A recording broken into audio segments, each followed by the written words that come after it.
غور طلب بات یہ ہے کہ بندہ پھنس جائے ہر راہ سے، ہر طرف سے بندہ پھنس رہا ہے، تنگ آ گیا ہے، نکلنے کی کوئی سمت نظر نہیں آ رہی، تو اس وقت کون ہے جو اس حال میں گھرے ہوئے کی بھی اس کے لیے بھی راہیں نکالے گا؟ وہ ہے اللہ۔ اور اس نے ایک طریقہ بتایا ہے کہ جس سے اللہ رب العزت تمہارے لیے ہر ٹینشن اور ہر پریشانی اور ہر مصیبت سے نکلنے کی کوئی نہ کوئی راہ اللہ تعالیٰ خود ہی بنا دے گا۔ وہ طریقہ کیا ہے؟ من یتق اللہ، اللہ رب العزت کا تقوی اختیار کرو۔ تقوی کا ایک معنی ہے ڈر جانا، ایک معنی ہے بچ جانا، کبیرہ گناہوں سے بچ جانا، یہی تقوی ہے۔ اور پورا مفہوم تقوی کا یوں بنے گا: کبیرہ گناہوں سے بچ جانا، صغیرہ یعنی چھوٹے چھوٹے گناہ بار بار بار بار رپیٹ نہ کرتے رہنا، ہو گیا ٹھیک ہے توبہ ہوگی، بس اب کنٹرول کرنا، آئندہ نہ ہو۔ بار بار وہی گناہ کر رہا ہے تو پھر بار بار کی وجہ سے وہ چھوٹا بھی بڑا ہی گناہ بن جاتا ہے۔ ایک سٹیپ یہ ہے تقوی کی ڈیفینیشن کا، کبیرہ گناہوں سے بچتے رہنا۔ اور دوسرا سٹیپ کیا ہے؟ چھوٹے یعنی صغیرہ گناہوں کو بار بار ریپیٹ نہ کرتے رہنا، دہراتے نہ رہنا، اصرار اس پر نہ کرتے رہنا۔ اور تیسرا سٹیپ یہ ہے کہ اللہ رب العزت کے احکامات جو فرائض ہیں ان کو بجا لانا۔ یہ تقوی کی ایک سادی سی ایسی ڈیفینیشن ہے جو ایک نارمل بندہ جو ایک حد سے زیادہ دینداری کے آخری لیول تک 100 میں سے 100 نمبر نہیں لے سکتا، 100 میں سے 33 نمبر لے کے پاس ہونا چاہتا ہے، تو اس کو اتنا تقوی اختیار کرنا چاہیے۔ اب جو کوئی بندہ اتنا تقوی اختیار کر لینا تو اس کے بارے میں اللہ رب العزت نے فرمایا ہے من یتق اللہ، جو کوئی اللہ رب العزت سے ڈرتا رہا، یجعل لہ مخرجا، اللہ رب العزت اس کے لیے نکلنے کی راہیں نکالتا ہے، ٹھیک ہے۔ اور آگے وَيَرْزُقْهُ مِنْ حَيْثُ لَا يَحْتَسِبُ، اور اس کو اللہ رب العزت وہاں سے رزق دے گا جہاں سے اس نے سوچا بھی نہیں ہوگا۔ جو کہ تقوی اختیار کرتا ہے، کبیرہ گناہ کرے نہ، صغیرہ ہو جائے تو توبہ شوبہ کی اور دوبارہ بار بار اس کو نہ دہرائے، 2 بار ہو گیا پھر بھی چلو غلطی سے کنٹرول کیا پر تیسری بار بھی ہو گیا، خیال تو رکھتا تھا لیکن پھر بھی خیر ہے توبہ کر لی، لیکن زیادہ بار ہی کرتے رہنا، بس ٹھیک ہے پرواہ کوئی نہ کرنا، اور وہ چھوٹا گناہ ہوتے ہی رہا تو وہ بھی کبیرہ بن جائے گا۔ کبیرہ سے بچنا، چھوٹوں کو ریپیٹ نہ کرتے رہنا، اور اللہ رب العزت نے جو فرض چیزیں کر دی ہیں بندے پر ان کا خیال کرنا، یہ ہے تقوی۔ اب جو بندہ یہ اختیار کرتا ہے اس طرح کا بن گیا، اب یہ نیرا سکھ ہے، نیرا سکھ ہے، اس سے سکھ کی چیز ہی کوئی نہیں کائنات میں۔ اگر آپ غور فرمائیں تب سوکھا لگے گا۔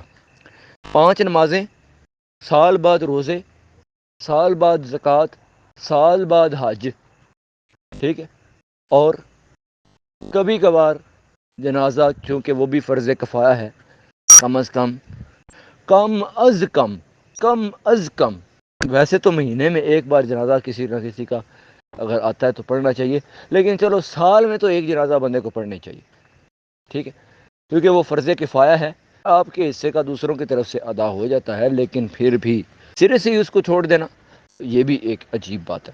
بہرحال 5 نمازیں مین ہیں، روزے سال بعد آنے ہیں وہ اس وقت رکھنے ہیں، زکوٰۃ سال بعد فرض ہونی ہے اس وقت رکھنی ہے، ادا کرنی ہے، حج سال بعد فرض ہونا ہے اس وقت کرنا ہے، اور وہ بھی وہ اس نے کرنا ہے، زکوٰۃ اور حج اس نے کرنا ہے جس کے پاس استطاعت ہو، لیکن روزے اور نماز یہ 2 چیزیں اس کے لیے بھی ہیں جس کے پاس استطاعت نہ بھی ہو، ٹھیک ہے، یہ فرض ہیں، ہر ایک پر فرض ہیں۔ پھر ان میں بھی جو ہے چانس ہیں، یار دیکھو کتنی آسانی ہے، تقوی اختیار کرنے کے لیے بندہ شروع کر لیا۔ اب میں بات کو پیچھے سے لا رہا ہوں دوبارہ، میں نے تقوی اختیار کرنا بھائی کیسے کروں؟ پہلے نمبر پر جو فرائض ہیں ان کی فہرست بناؤ، ہاں بھی پہلے نمبر پر میرے اوپر نماز فرض ہے، پھر روزہ فرض ہے، پھر زکوٰۃ فرض ہے، پھر حج فرض ہے، ٹھیک ہے، پھر قربانی بھی واجب ہے، اور اس طرح کی چیزیں۔ اب ان میں سے وہ چیزیں جو روز کی ہیں وہ صرف آپ کو ایک ہی ملے گی، نماز، 5 نمازیں یار پکی کر لو، کسی بھی طریقے ایک بھی نمازیں آپ کی جائے، اور آپ نے کبیرہ گناہ نہیں کرنے، زنا، شراب، جوا، ٹھیک ہے، اور جھوٹ بھی کبیرہ گناہ ہے، غیبت بہت کبیرہ گناہ ہے، تکبر کبیرہ گناہ ہے، حسد رکھنا کسی کے لیے کبیرہ گناہوں میں آتا ہے۔ تو یہ چیزیں آپ ان سے بچتے رہیں، 5 نمازوں کو پکا کر لیں، آپ کا تقریباً تقویٰ پورا ہو گیا، ٹھیک ہے۔ چھوٹے گناہ ہو بھی جاتے ہیں بندے سے، بے خیالی میں بھی ہو جاتے ہیں، اس کے لیے ویسے ہی استغفر اللہ پڑھتے رہنا چاہیے، مسئلہ حل ہو جاتا ہے ان کا، ویسے ہی اللہ تعالیٰ معاف خود ہی فرما دیتا ہے۔ بلکہ ایک حدیث میں آتا ہے اگر تم کبیرہ گناہوں سے بچتے رہو صغیرہ ہم تمہارے خود ہی بخش دیں گے، بلکہ حدیث نہیں آیت ہے قرآن پاک کی، بڑے بڑے گناہوں سے بچتے رہو تو ہم تمہارے صغیرہ گناہ خود ہی بخش دیں گے، ٹھیک ہے۔ تو ادھر تک یہ چیز ثابت ہوگی کہ صرف 5 نمازیں ہیں اور کبیرہ گناہوں سے بچنا ہے، پورے دن میں آپ پر 5 نمازیں ہی فرض ہیں، کرنے کے کام صرف 5 نمازوں کی ہیں، باقی تو بچنا ہے، وہ بندہ تھوڑا دھیان کرے تو بچ ہی جاتا ہے، کرنے کے کام صرف 5 نمازیں ہیں، 5 نمازیں وقت مقررہ پر فرض ہیں، مثال کے طور پر رہ گئی ہے نہیں پڑھ سکا، پھر اس میں بھی اللہ تعالیٰ نے آگے سے آسانی دی، چلو یار رہ گئی ہے دوبارہ پڑھ لو قضا ہو جائے گی، ٹھیک ہے۔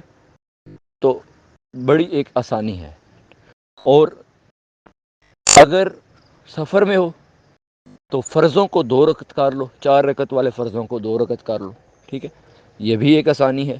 حائضہ ہے، حیض والی ہے، یا پھر نفاس کا خون ہے، عورتوں کو جو خون آتا ہے، ماہانہ آتا ہے، ماہواری آتی ہے، مینسز آتے ہیں، اس میں ان پر نماز سرے سے معاف ہے، اس کی قضا بھی نہیں کرنی، ہاں روزے کی قضا کریں گی، فرض روزے کی، لیکن نماز کی قضا ان پر نہیں ہے۔ تو یہ دیکھو دین کتنا آسان ہے، اور ہم نے سمجھا ہوا کہ پتہ نہیں کیا کیا کرنا ہے، بھائی صرف 5 نمازیں پڑھو اور کبیرہ گناہوں سے بچتے رہو، تم انشاءاللہ تقوی والے ہو۔ آپ کو سمجھ آ گیا؟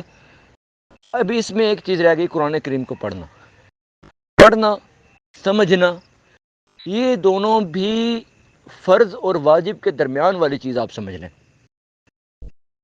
واجب کے درجے تک ہے یہ، اس لیے یہ بھی ضروری ہے، جتنی ضروری قربانی ہے اتنا ضروری آپ سمجھ لیں، ہو سکے روزانہ کا 1 صفحہ قرآن پاک کا، چلو نہیں پڑھنے ہوتا 1 رکوع پڑھ لو، نہیں پڑھنے ہوتا 5 آیتیں پڑھ لو، نہیں پڑھنے ہوتی 3 کم از کم آیتیں پڑھ لو روزانہ کی، ٹھیک ہے، اور ان کا ترجمہ بھی پڑھ لو، اللہ سمجھ نصیب فرمائے گا۔ 5 نمازیں اور قرآن کریم، یہ جو روزانہ کے کام ہے صرف یہ 2 رہ گئے روزانہ کرنے والے، کتنے بن گئے ٹوٹل کام؟ 2، اور ٹائم کتنا لگا؟ 5 نمازوں کے کتنے منٹ ہو گئے؟ 1 گھنٹہ کل ملا کر، یا 1.5 گھنٹہ، اتنا ہی ہوتا ہے، اس سے زیادہ عام طور پر نہیں لگتا۔ 5 نمازیں پڑھنے میں 1-1.5 گھنٹہ ہو گیا، قرآن کریم پڑھا تو اس میں آپ کے لگ گئے 10-15 منٹ، میکسیمم 2 گھنٹے، دین کے پیچھے رہ گئے، دن کے 22 گھنٹے، 22 گھنٹوں میں سے آپ 6-7-8 گھنٹے سوتے رہے، 10 گھنٹے چلے گئے، اب رہ گئے 12 گھنٹے، 2 گھنٹے آپ کا کل ملا کے ریسٹ ہو گیا، 15 منٹ 20 منٹ ریسٹ کیا، 2-3 بار بیچ بیچ میں ریسٹ کیا، اور کھانا بھی کھایا تھا، اس کے بھی کل ملا کر 2 گھنٹے اس میں لگا دو، 10 گھنٹے رہ گئے، 10 گھنٹے آپ اپنا کام پھر بھی کر سکتے ہیں، کاروبار کا اور بزنس کا اور دکانداری کا، پھر بھی آپ 10 گھنٹے آپ کے پاس بچتے ہیں، یار کتنی خوبصورت اسلام نے لائف دی ہوئی ہے، فری کی جنت ہے، صرف 2 گھنٹے اللہ کو دے دو، 2 بھی پورے نہیں ہیں، بہرحال 2 گھنٹے اللہ کو دے دو روز کے، اور باقی تمہارے لیے ہیں، اس میں تم سو بھی سکتے ہو، 2 گھنٹے کل ملا کے ریسٹ شیسٹ ملا کر، کھانا شانا کی بریک، تو ٹوٹل ملا کے 2 گھنٹے اس کے، اور تھوڑی سی بیچ میں کمر بھی سیدھی کی تو 2 گھنٹے ہی بنتے ہیں، وہ 10 گھنٹے ہو گئے، 8 گھنٹے ریسٹ سویا، اور 2 گھنٹے جو ہے وہ لگا رہا ریسٹ شیسٹ میں، یا کھانے پینے کے 2 گھنٹے مکس کر کے نکال دو 10، اور پھر باقی کے بیچ کے 10، اور پھر 12 گھنٹے تقریباً میرے خیال سے آپ کے پاس بچتے ہیں، جس میں آپ اپنا کاروبار کر سکتے ہیں، شاید میں نے غلطی کر دی گننے میں، 8 گھنٹہ ریسٹ، 2 گھنٹہ کھانا، 10 گھنٹے ہو گئے، یہ تو ہو گئے سارے ریسٹ کے۔ 12 گھنٹے آپ اپنا کاروبار کر سکتے ہو، کام کر سکتے ہو، پڑھائی کر سکتے ہو، کچھ بھی کر سکتے ہو، ٹھیک ہے۔ 2 گھنٹے رہ گئے وہ اللہ اور اس کے رسول کے۔ کاش کہ کوئی اس پر عمل کر لے، کاش کہ کوئی اس کو لاک کر لے، پکا کر لے، اپنی زندگی کو اتنا بنا لو کہ یہ 2 گھنٹے روزانہ کے، جس اللہ نے تمہیں 24 گھنٹوں کی سعادت دی ہے نا، 24 گھنٹے جس نے دیے ہیں، وہ اللہ تم سے صرف 2 گھنٹوں کا مطالبہ کرتا ہے۔ کم از کم 2 گھنٹے تو اس کو دے دو، کیا خیال ہے؟ اس لیے ہمیں چاہیے کہ اپنی زندگی کو اسلام کے مطابق گزاریں۔ اور اسلام کیا ہے؟ کوئی لمبا چوڑا نہیں، کوئی لمبا چوڑا نہیں، 2 گھنٹے روزانہ کے اللہ کو دے دو۔ سال بعد روزے رکھنے ہیں، سال بعد قربانی، سال بعد زکوٰۃ، سال بعد حج، وہ اللہ تعالیٰ سال بعد نہیں، زندگی میں ایک بار حج فرض ہے۔ تو کیا خوبصورت ہے اسلام، کتنی آسانی ہے۔ یرید اللہ بکم الیسرا، اللہ تمہارے لیے آسانی چاہتا ہے۔ ولا یرید بکم العسرا، تمہارے اوپر تنگی نہیں چاہتا، مشکل نہیں چاہتا، ٹھیک ہے۔ وَلِتُكْمِلُوا الْعِدَّةَ وَلِتُكَبِّرُوا اللَّهَ عَلَى مَا هَدَاكُمْ۔ یار قرآن کریم کی طرف آؤ۔ قرآن جب بھی میں پڑھتا ہوں، سمجھتا ہوں، صحیح بات ہے، عام بات بھی ہو رہی ہو نا تو اب تو کوئی نہ کوئی آیت اس کے پیچھے یاد آ جاتی ہے۔ قرآن کی طرف آؤ، قرآن کی طرف آؤ، اپنی زندگی میں قرآن کو لائیں۔ جو 2-3 آیتیں پڑھیں، یار 2-3 بھی نہیں پڑھنی ہوتی، ایک پڑھو، اس کو سمجھو، اس پر 5-10 منٹ لگا دو، ٹھیک ہے، سمجھنے میں۔ پھر اس کو آنکھ بند کر کے سوچو کہ میری زندگی میں یہ آیت کیسے فٹ آ سکتی ہے، ٹھیک ہے، جو آ سکتی ہو آپ اس کو پڑھیں۔ اب ایک بندہ کہتا ہے بھائی میرے پاس قطعاً بالکل ٹائم نہیں ہے، سرے سے ٹائم ہے ہی نہیں، ٹھیک ہے، میں اس سے عرض کرتا ہوں سر آپ یا ایہا الذین آمنوا والی آیتیں پڑھ لیں، جن آیتوں کے شروع میں یا ایہا الذین آمنوا آیا ہے، صرف وہ پڑھ لیں۔ کیوں؟ اس میں ایمان والوں کا اسپیشل نام لے کر ان کو حکم دیا گیا ہے کہ یہ کر لو، یہ نہ کرو۔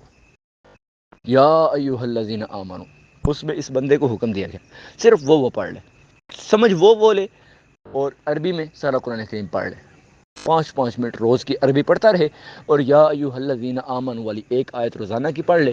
تقریباً یہ 89 آیات ہیں پورے قرآن میں یا ایہا الذین آمنوا والی، شاید 89 ہی ہیں، تو 90 دنوں میں آپ کی یا ایہا الذین آمنوا والی آیتیں پوری ہو جاتی ہیں اگر ایک ایک بھی بندہ پڑھے تو۔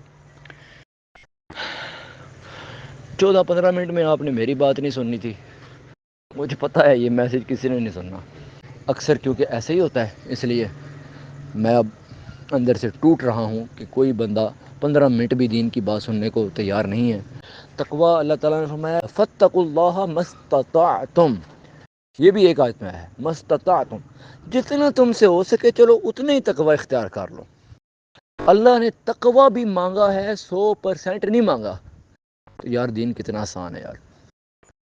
اچھا اتنی بات ہوگی ایک اس بندے کے لیے جو کہ تقوی کا ایک ادنا سا درجہ حاصل کر تقوی والوں میں آ جاتا ہے، ٹھیک ہے۔ اب تھوڑا سا آگے بڑھتا ہے، کپڑے بدلنے کی دعا ہے، حدیث میں آتا ہے 4023 نمبر ابو داؤد میں، جو بندہ پڑھے گا وہ دعا، اب ٹائم نہیں ہے میں ساری دعائیں سناتا ورنہ انشاءاللہ، تو حضور نے فرمایا وہ دعا وہ پڑھے، غفر لہ ما تقدم من ذنبہ، اس کے پچھلے سارے گناہ معاف ہیں۔ کپڑے بدلتے ہوئے ایک لائن کی دعا کہنی ہے، سارے معاف ہیں۔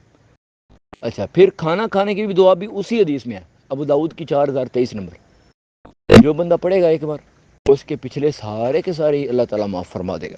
جس بندے نے کہا استغفر اللہ العظیم الذی لا الہ الا هو الحی القیوم واتوب الیہ، یہ پڑھا سچے دل سے،